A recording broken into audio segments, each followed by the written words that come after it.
Sometimes in life we just suffer. Sometimes it's from being totally withdrawn, or so much stress that we are totally anxious, or so tired that we are totally burnt out.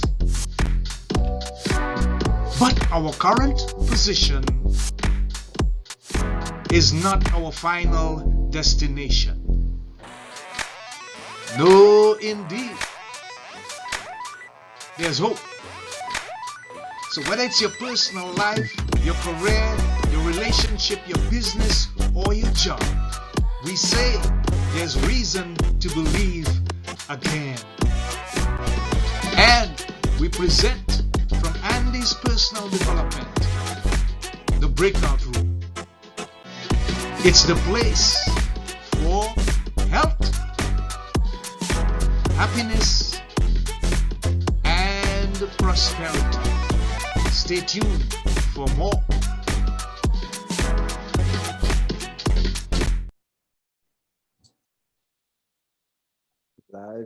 Okay, so this is Andy of Andy's Personal Development, and we are live on the breakout room studio, but I don't have the breakout room background today. We are just going to be holistically dealing with Andy's personal development, and we have a very special and localized based guest today.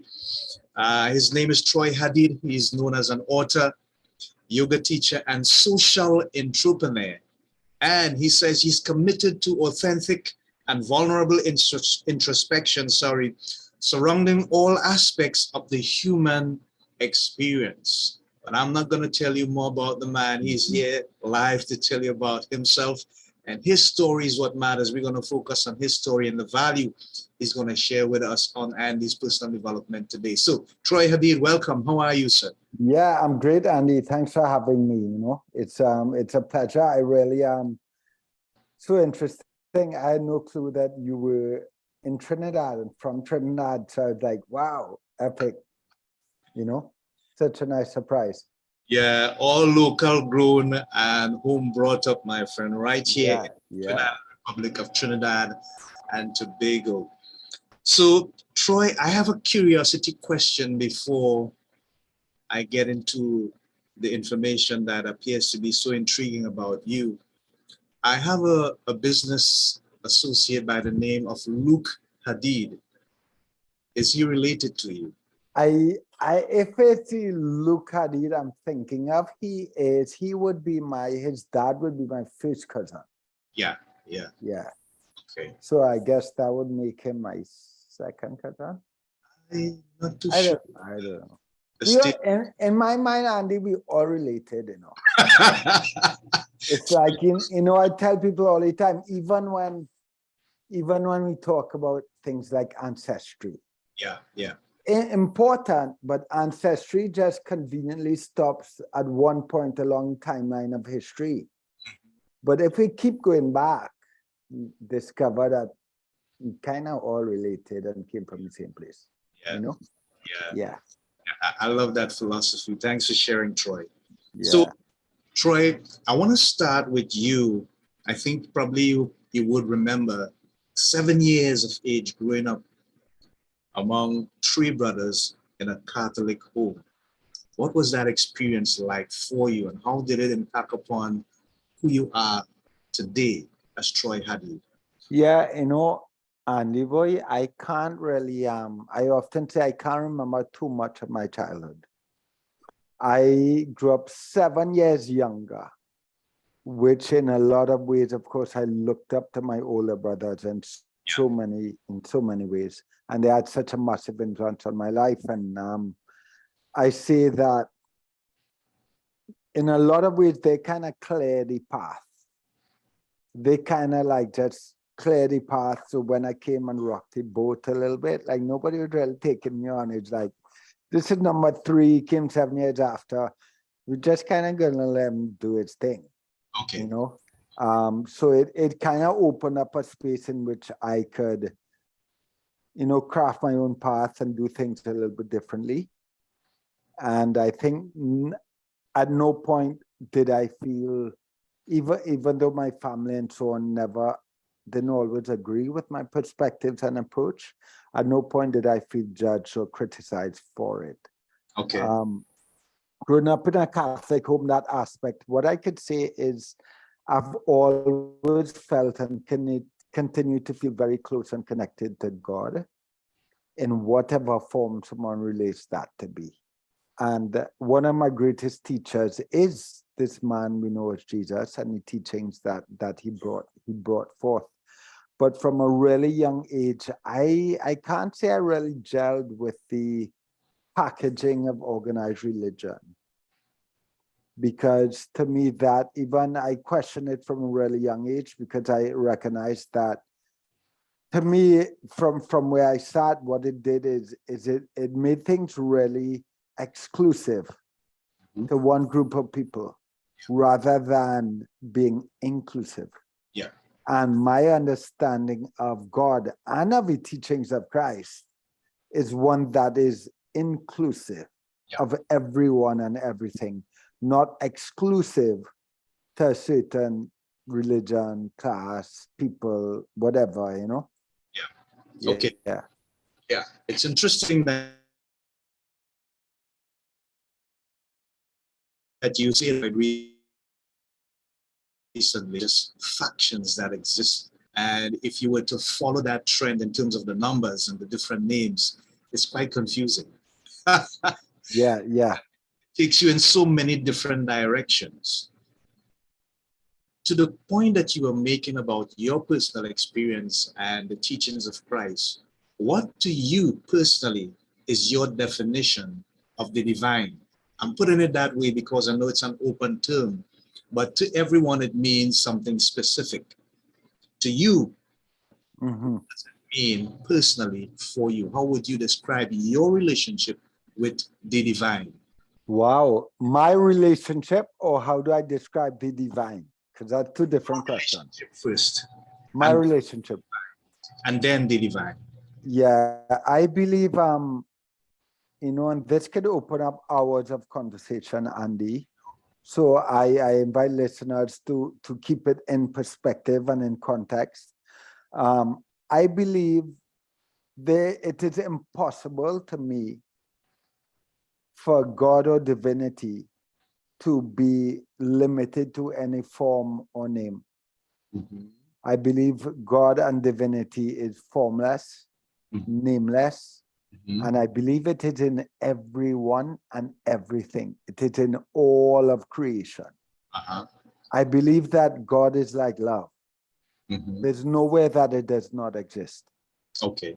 It is everywhere.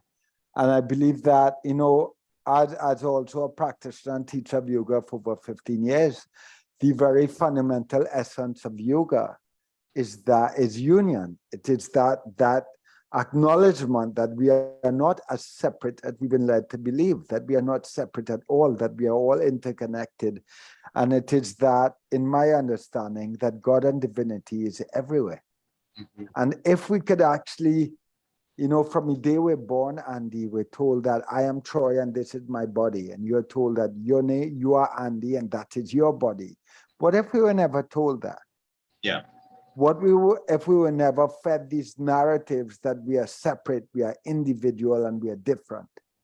And I believe that if we could live our lives in a way in which we can actually acknowledge that God lives in the eyes of every human being, it doesn't mean that there'll be no conflict. It doesn't mean there'll be no argument or no difference or no hate or jealousy or, you know, but it does mean that we would navigate life differently, that we would navigate that conflict differently. We would navigate our differences differently because we would acknowledge that each and every individual is a seed and incarnation of divinity. You know? I feel, Troy, that we would need probably about 2 hours. I feel that you're going somewhere that is so deep and so profound. And people need to understand that everyone has a story, everyone has a voice. But somewhere along the line, there's always some symbiotic interconnection that exists. Yeah. Even among 8 billion people on the planet, because we are basically from the same source. Yeah. All these barriers and we create all these differences, and it does not help us to find our purpose. So Yeah. the next question I'm going to ask you, Troy, is why yoga and the interconnection between yoga and your level of spirituality, your level of spiritual awakening and awareness? How Yeah. much did that impact your life as a young man? In a huge way, now I always say when I hear people say use words like awakening or enlightening, I just want to stress, because people can perceive that differently, Yes. that everyone is awakening. Yeah. Everyone is going through this process of enlightenment. That's what the human experience is. So it really raises a red flag for me anytime I interpret or see someone say, refer to my awakening or my moment of enlightenment. Well, if we were awakened or enlightened, we would no longer be in our body, chances are, right? Okay. So it's important to note that this is an ongoing process. But for me, yoga had such a massive influence on my life. And very first two teachings of yoga, to me, are so powerful in and of themselves. The very first teaching says that yoga is now, Atha Yoga Nushasanam. In this moment, right now, it's yoga. It's that realization of union, of our interconnectedness, right? The very second teaching that says that yoga is the quieting of the fluctuations of the mind. It goes yogas chitta vritti nirodha.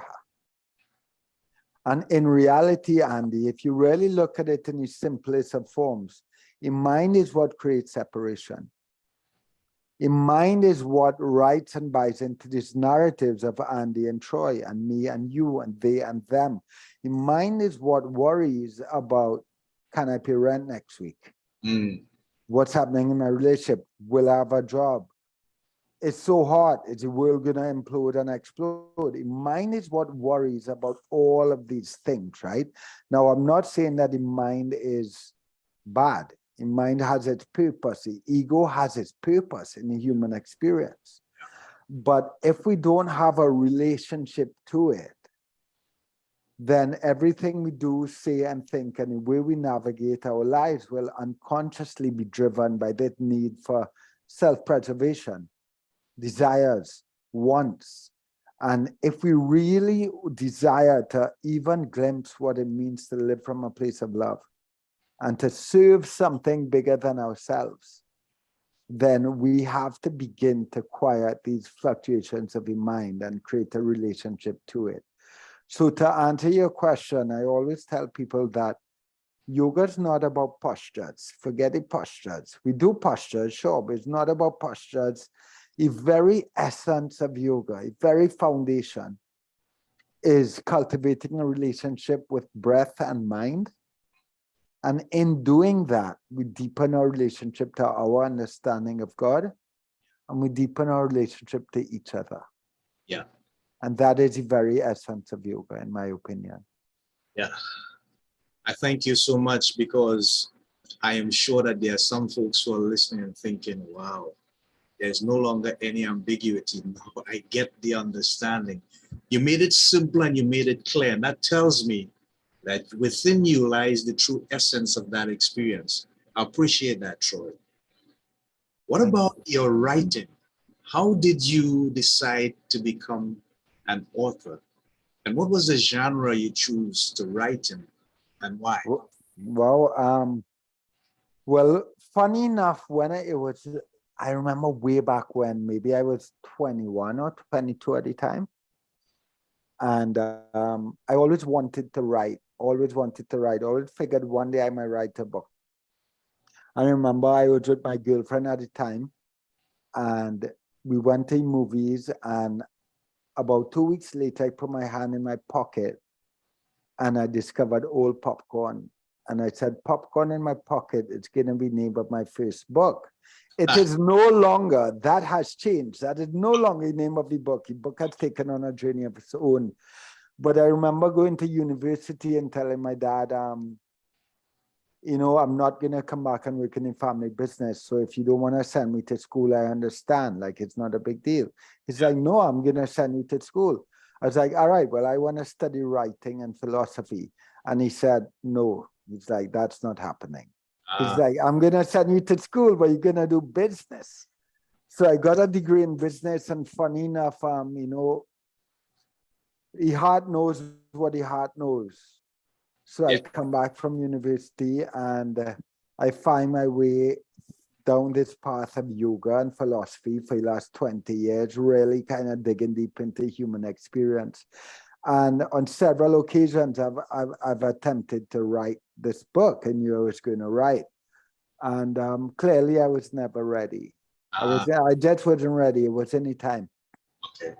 And I've been writing this book now for about 4 years, and it's evolved in so many ways. And I've been working with some really amazing professionals in the literary world, locally and abroad. And the name of the book is now My Name is Love. And it comes out on October 1st. Okay, great. Yeah. Great. Wonderful. Yeah. Thanks for sharing, Troy. Yeah. I'm going to poke you a little bit because I feel that there's so much dimension to Troy Hadeed, and we have limited time. So I'm just going to try to get there as much as I possibly can. Would you consider yourself as a child of privilege who decided to make up their own mind and follow their heart and not what was expected of you or the norm, as they say? How would you? Yeah, I think privilege is a conversation that needs to happen more often, especially in Trinidad. Mm-hmm. But it also needs to be understood. Right. It needs to be understood because I think we have this whole narrative around privilege, and in Trinidad we talk of the 1% and blah, all this stuff, right? But in every way, I was born into privilege. You know, I wouldn't say my family, I know the name comes with a lot of stereotype in Trinidad. I wouldn't say my family had exorbitant amounts of money growing up, but I always had what I needed. I was always comfortable. That's one aspect of privilege, right? Yeah. Financial privilege. Then, of course, there's skin color. There's the fact that I'm male. There's the fact that I'm able-bodied. All of these things are aspects of privilege. There's the fact that I'm straight. Right? But you know what, Andy, there's one privilege that I think the most powerful privilege in the world. Mm-hmm. And I don't think it's talked about often enough.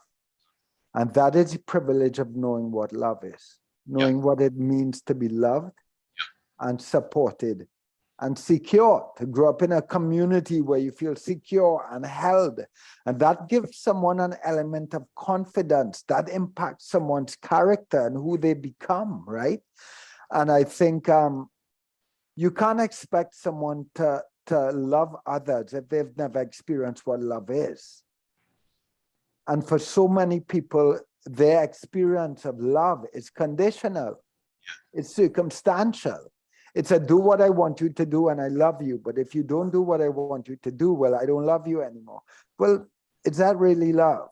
Yes. And I think that needs to be looked at. And even within scope of Trinidad and Tobago, for instance, Andy, it's like we want the mentality of our people and our culture and our leaders to be different, right?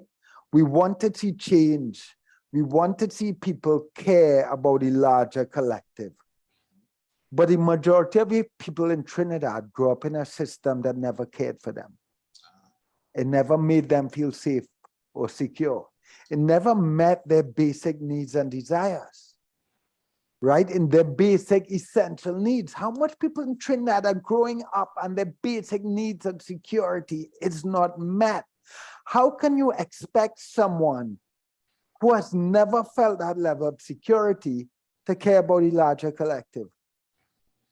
A collective that in their eyes has never cared for them or never made them feel safe and secure. And, you know, just to put this into context, I grew up in a certain a bubble of privilege, environmental privilege, right? And what I noticed growing up is coming through my adolescence and growing up as a kid, there was a certain level of shame and guilt around my privilege. Okay. And from a young age, there was a huge influence on me as a kid from Rastafarian culture and reggae culture. And I think that opened me up to a reality outside of my privilege, the outside of my bubble. Yeah. And with that exaggerated my sense of guilt, my sense of shame, right? But here's what I recognized, luckily, as I grew into adulthood. As long as I was ashamed of my privilege or felt guilt-stricken about my privilege, it couldn't benefit anyone else but myself. Yeah. And there were times, Andy, growing up where I didn't want to tell people my last name. I didn't want to tell people where I grew up. I would say Point Kumana Karanaj. I won't say Goodwood Park. Okay. Right? Because of that guilt and that shame, right? But it's so important for us to recognize this is a real thing. Because if we make people feel ashamed of their privilege, then we're not creating an environment in which they can own their privilege. It's important to create a safe space where someone can say, yes, I'm privileged, I was born into privilege. However, the real question is, what are you going to do with that privilege? Okay. You know, and for someone to use their privilege to serve a greater collective and even try to dissolve the circumstances that gave them privilege in the first place, somebody has to be able to feel safe to own their privilege. And that's so important for us to recognize, because if we're constantly judging people for what they have and judging them for their advantages and which circumstances they were born into, then we're not creating a space in which they feel that they can own that. Yeah. Does that make sense? Perfect sense. And I'm just going to read this because what you're saying is not only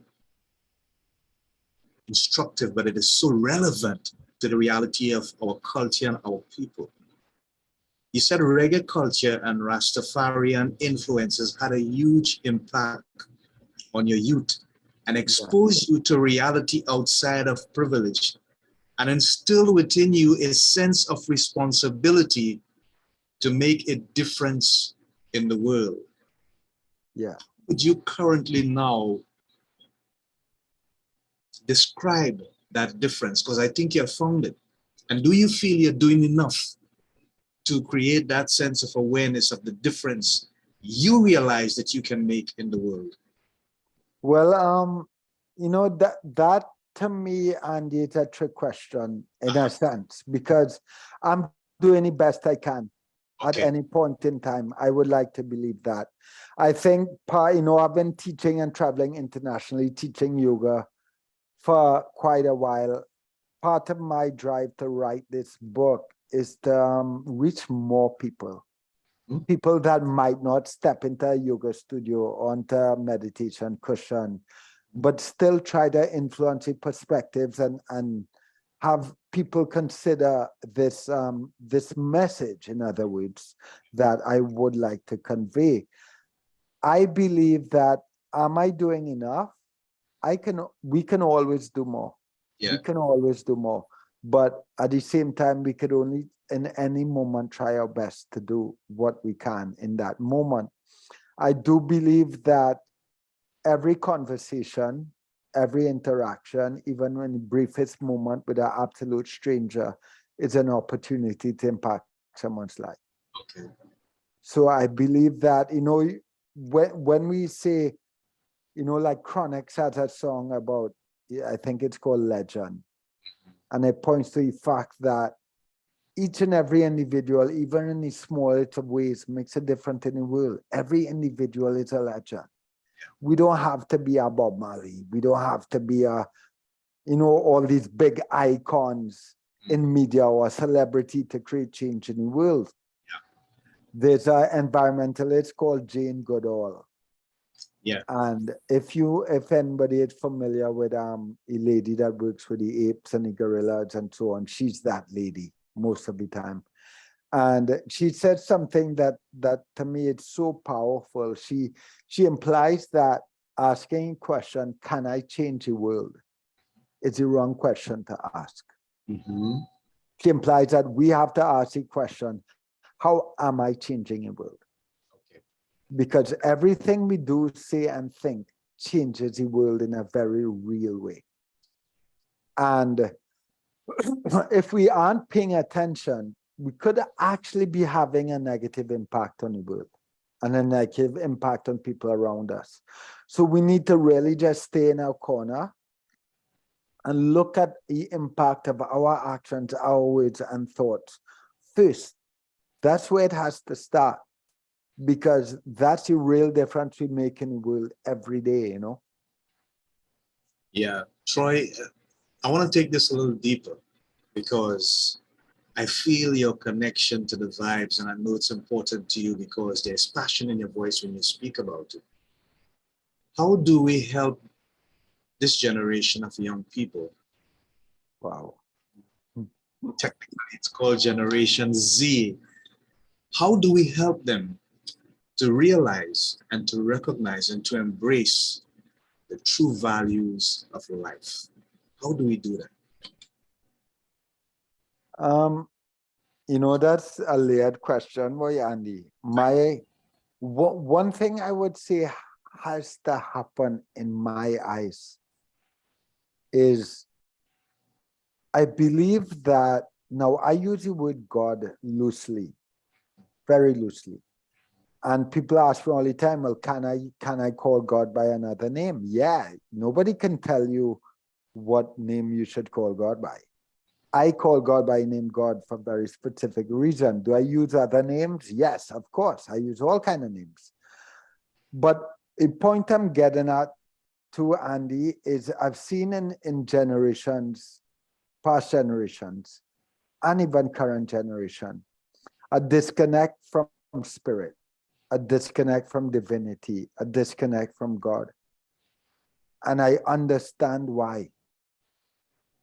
And even for those of us who connect to and relate to a belief in organized religion and that spiritual journey, that's beautiful. I have no critique on it. I believe every individual has a right to define their own relationship to God. And I completely understand why someone may choose not to believe in God. I get it. Because we have all these, historically, we have all these organized religions. And let's face it, no one can deny this. There have been immense wrongs that have been done in the name of religion and organized religion. Inhumane acts and deeds. There have also been really beautiful things that have come out of organized religion. Yeah.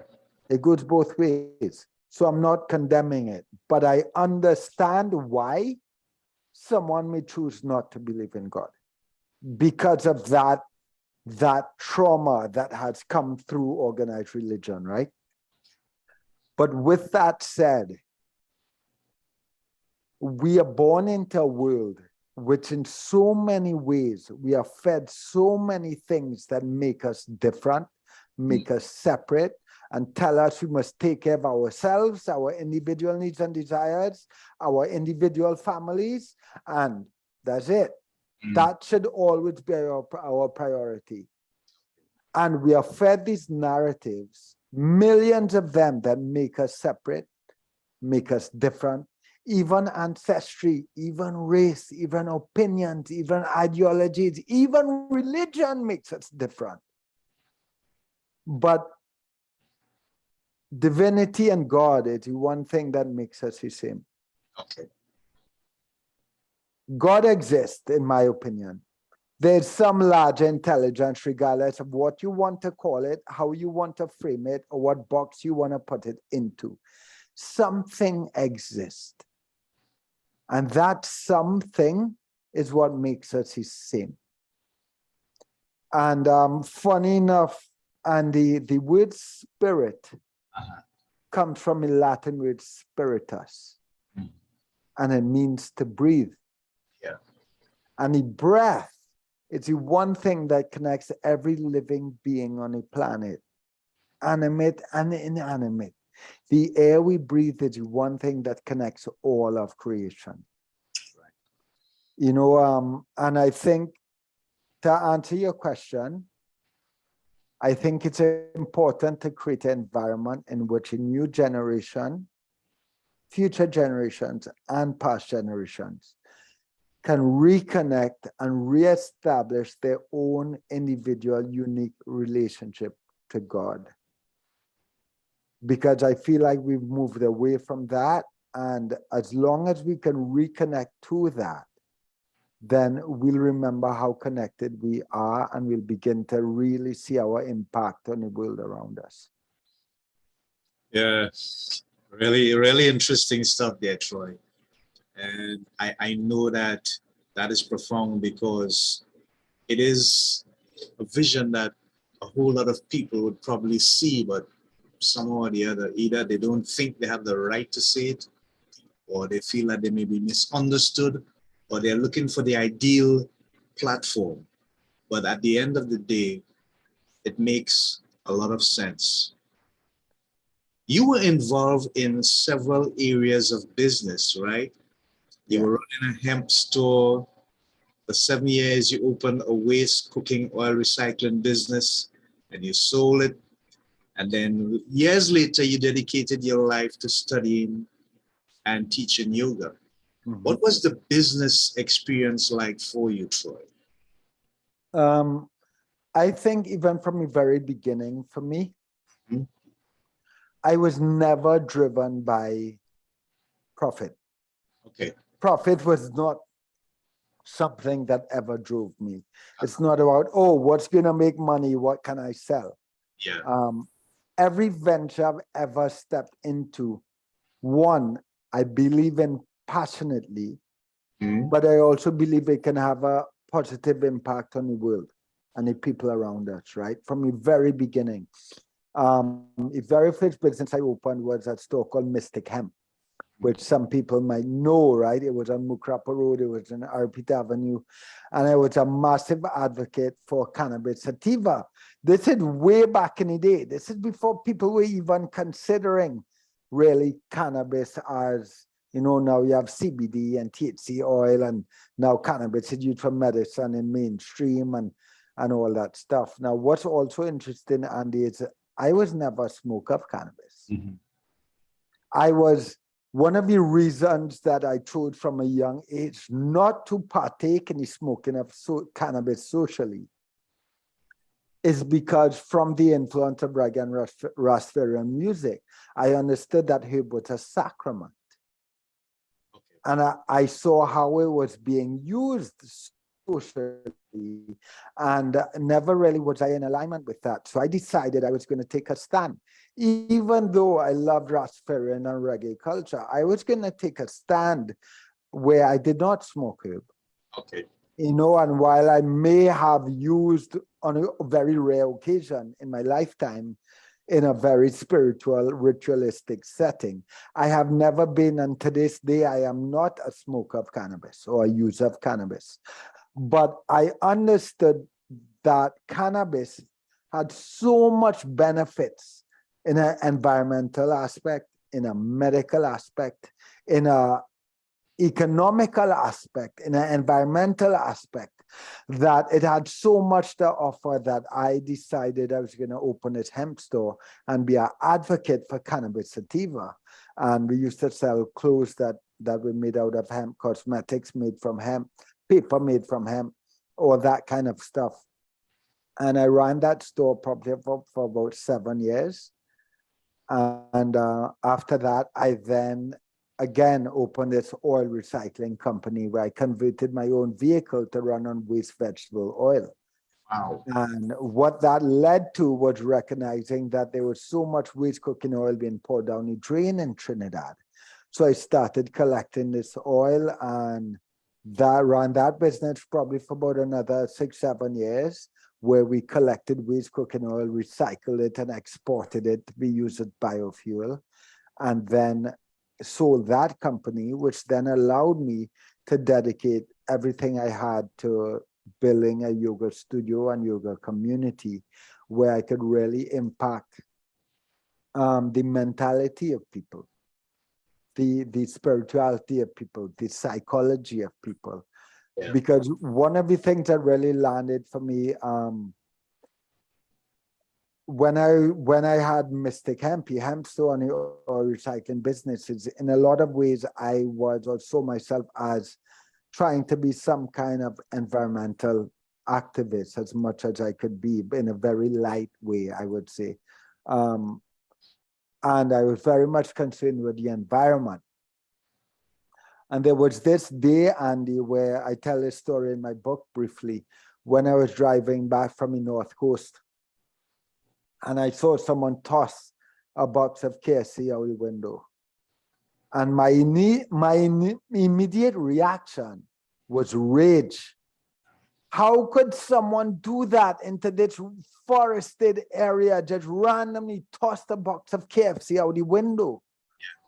And then I had a moment when I read so much landed for me in that moment. This person probably had never had someone to show them the value of the environment and consider the impact on it.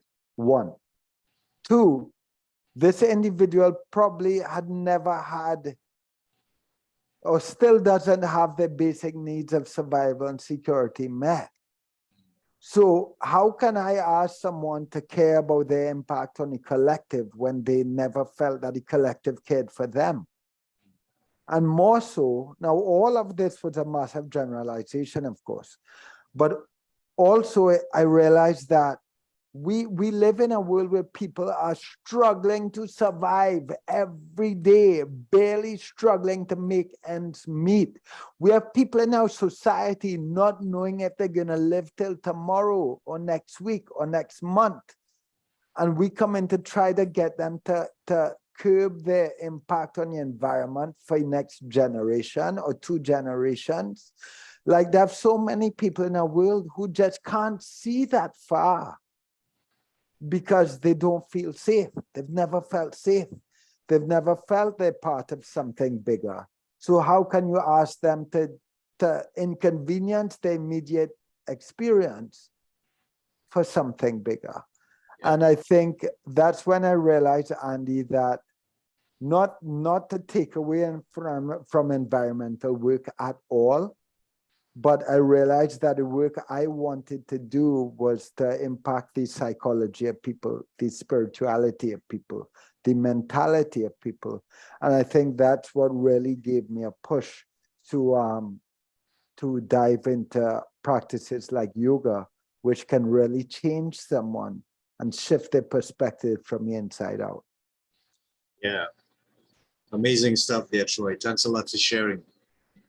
What does the future look like for Troy Hadeed? What is your vision for you going forward? The thing that drives you the most? Again, such a big question, Andy. I have the book coming out in October. And of course, I would love to see that book, and I'm doing everything in my power to see that book be a massive success, not just locally, but internationally, right? I would love to be able to be in a position where I can take every opportunity that comes my way to speak to people, to reach people, to influence people, and to do everything in my power to make the world a more positive, better place, you know, to allow us all to remember what it means to love, to reconnect people to their understanding of spirit or God. And those are things that that I think social culture had moved away from, and we need to really get back to. Yeah, that's interesting. Yeah. So whether that be writing books or teaching yoga or public speaking at events or random interactions with a stranger on the side of the street, that's what I hope my life would bring to the world. Do you get the opportunity to do some public speaking and stuff? Yeah, I've spoken in last year. I've done a lot of corporate speaking, which has been really phenomenal. I was kind of just thrown into that arena. Now, to me also, every time I step into a class to teach yoga, it's like public speaking. Okay. Because for me, I'm not just teaching yoga postures, but within those postures, I'm delivering reflections and philosophies. And I'm really trying to influence somebody in that space, you know. But I have been embracing the realm of public speaking. And of course, this is like public speaking, right? It is. So I've been doing a lot of podcasting and interviews and that kind of stuff as well. Yeah, great. What is your pet peeve, Troy? What is the thing that you have a lot of angst about, basically? What do you mean in that way? Like anxiety about? No. You know, there are some things that just grinds you. For example, you spoke about the individual, you're coming back from the North Coast, the individual throws that KFC box out the window and you're like, "Rrr." Yeah. That's your first reaction. But there's some things about this world that just irks us. Yeah. You know what? You know what, Andy? I would say in recent years, my journey has showed me such a different perspective. Naturally, I am human. Yeah. So there are times when I just want to like scream or be like, or shout or curse or react. Mm-hmm. But here's the reality. Every individual, every human on the entire planet is simply a package of conditioning. Mm-hmm. Our actions, our words, our thoughts, our perspectives have all come through conditioning. If someone doesn't love others, it's because they've never been loved. If someone isn't compassionate or forgiving, it's because they have gone through experiences in their families or their communities where they have never been taught what forgiveness is. Or they've never been, we've all been molded in a specific way. Every single thing that any individual thinks or identifies with, here's a reality. It's not them. These things that are coming through me, I didn't make them up. I didn't come up with these ideas. These have all been molded through my experiences of life, right? Or that have come through me. And every individual is a product of their conditioning. No matter how disconnected their actions, their words, or their thoughts are, even if those actions, words, and thoughts are causing others immense pain and suffering, I am not justifying those actions, words, and thoughts. But it has been a matter of conditioning. So when you ask that question, Andy, my answer has to be this. It saddens me that we grew up in a world in which we are led to believe that we are separate and we are different. A world in which there are people in our world whose basic necessities and needs are not being met. And there are people in our world that do not know, forget money and luxury, and there are people in our world that do not know what it means to be loved, to be secure, and to feel that they are part of something bigger. That saddens me. Yeah. Wow. But I do believe, there are a lot of people that look at the future of our world and think that it's heavy and that there's no hope. Well, I don't have hope, but I have faith. I have absolute faith that we are gonna find a way. Yeah. That we as a incarnation of divinity, we as human species, that we are gonna find a way. And if we have to find a way through immense suffering and pain, then that's gonna come. One surety, one security and certainty of life is death. Yeah. Right? So if we have to move through that to find a way as a collective consciousness, then so be it. But I have no doubt that we will find a way. Yeah. I love the optimistic note that you just ended upon there, Troy, and I really appreciate that. You said something that resonated with me, and it's that we are all products of some level of conditioning. Yeah. Because originality seems to have lost its way, and we are all just kind of repeating things that have been fed into our system, our lives, our culture, whatever area of belief that we have subjected ourselves to or allowed ourselves to be influenced by. Yeah. And I understand that. So there's a term that has been toted around recently that's called imposter syndrome. And some people say there's a good part of it. Some people say there's a not so good part of it. Some people are saying it's the worst thing that we could ever confront or come to deal with. How does that imposter syndrome scenario align with what you just described with regards to us mainly being products of some level of conditioning?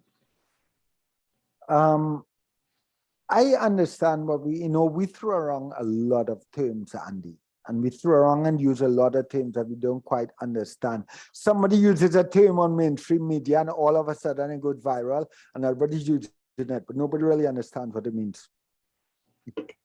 And imposter syndrome, to me, like, I really question it big time because it's like, I once heard someone say, you don't have to have achieved perfection to speak of perfection. Right? So for anyone that in any way is doubting what they're doing and being overcome or questioned by this thing or moving through this thing called imposter syndrome, I would just invite someone to look at your intentions. As long as your intentions are pure, then there's no imposter syndrome. Then there's no imposter syndrome. It is simply part of your journey and it's part of your evolution. And if part of your journey means you have to imagine you're something you're not, fail and fall on your face so you could get back up and understand what it means to really embody that, great, that's part of your journey. But I cannot tell anyone else they're an imposter. That's not my place.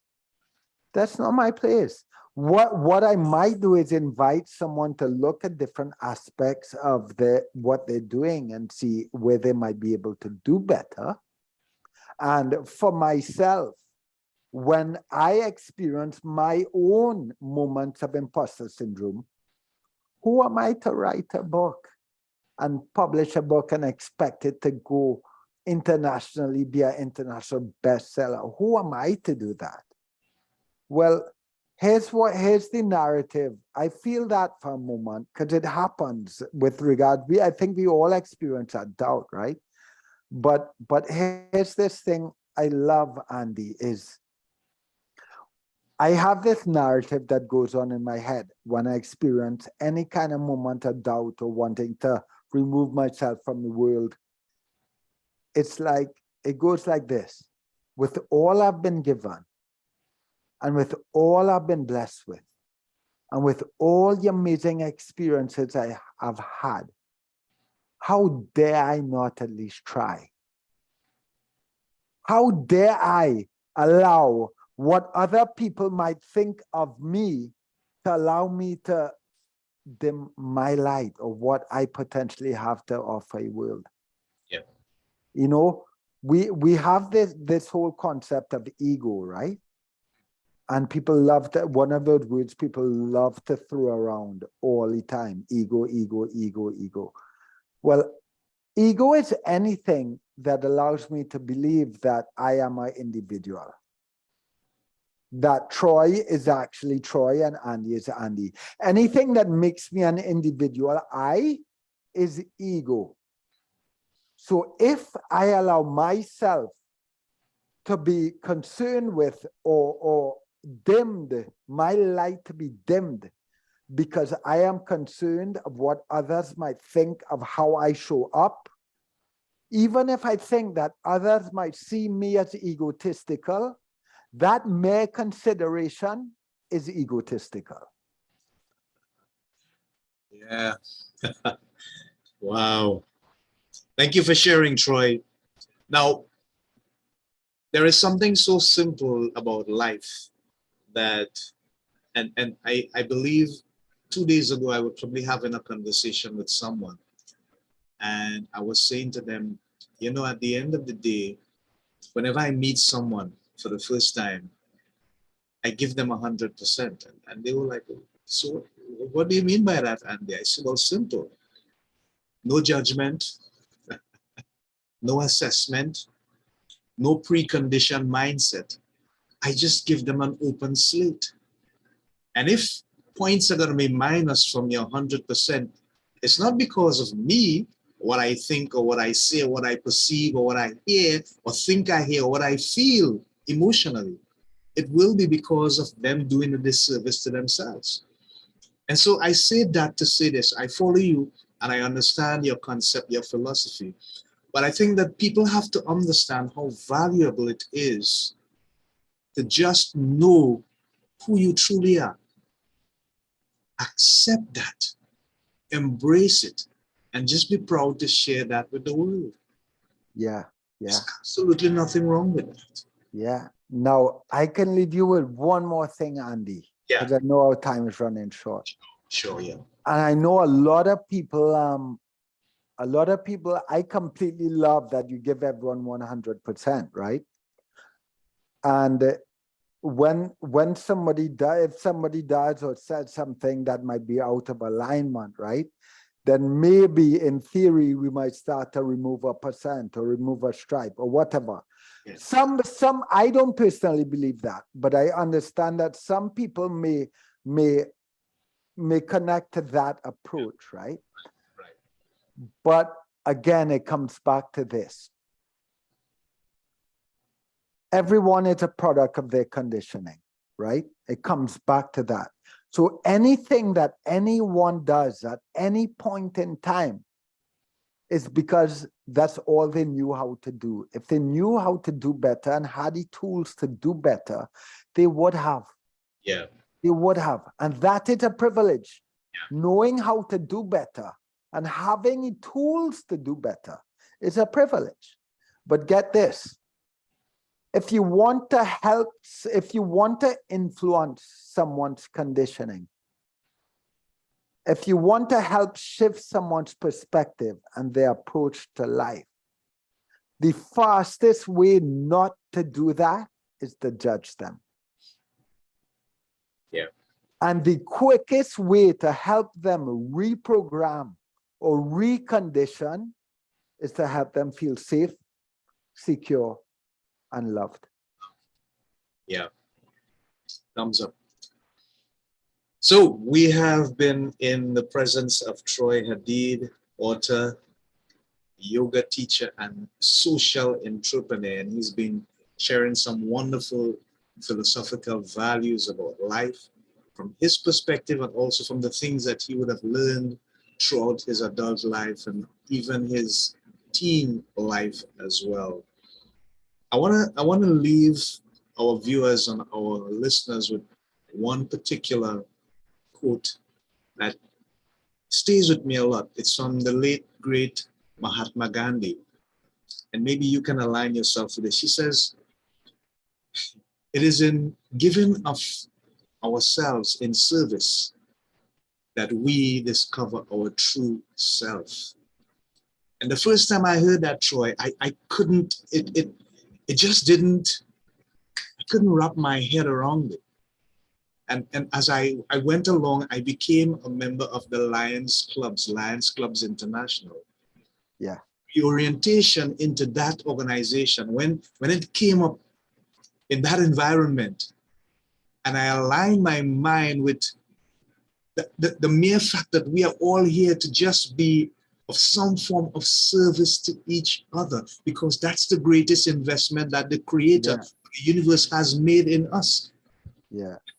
when it hit me, I realized how powerful that statement was. And so, folks, I think that what Troy is saying is that we have to understand that we all have a purpose here. There's a reason for us being here, no matter how insignificant our lives may seem to be. The mere fact that you got up this morning, you had a pulse, and you can breathe, it means there's purpose. There's something still for you to accomplish here in this life. So remember the three watchwords: health, happiness, and prosperity. And don't get me wrong with prosperity. I'm not talking about the tangible things of life, the byproducts of what some people term to be success, the bling, and no, I'm not talking about that. But I'm talking about what the scripture requires in terms of prosperity. And what it really says is that be the kind of individual that gives value of yourself to life as it is every single day. Don't expect anything in return, but just sow those seeds of love, hope, and security. And I think that's Troy's mantra. He can correct me if I'm wrong. Yeah, absolutely. Absolutely. So until next time, I would like to ask Troy if he has any last words he'd like to say, and we can move on with concluding this program. Troy? Well, I'll just say, if anyone, I know I'm assuming a lot of your audience is in Trinidad. I would tell people that really, but yeah, both wicked. Well, Yeah. there's my book is coming out. It's called My Name is Love. We're not all that different. It comes out on October 1st on ebook, and then it'll be on Amazon October 15th. It'll also be available in Trinidad everywhere. So check it out. And if they want to find me, they can find me at troyhadeed.com. I'm on Instagram as Troy Hadeed. And our yoga studio is in Port of Spain, Trinidad, for anybody that wants to try and dive into practice. It's called Beyond Yoga. You can find us at beyondyogatv.com. And I would just leave people with the one most powerful word in the world that I would always close any conversation or interaction with, and that is love. Yeah. Thank you so much, Troy, for sharing. And we feel your love. I feel your love. And I understand your desire and your philosophy and your beliefs. So until next time, this is Andy of Andy's Personal Development, along with our guest, Troy Hadeed, saying thank you. Love. Be unto you, my people. Shalom, Godspeed, God bless. Namaste. Namaste. Bye for now.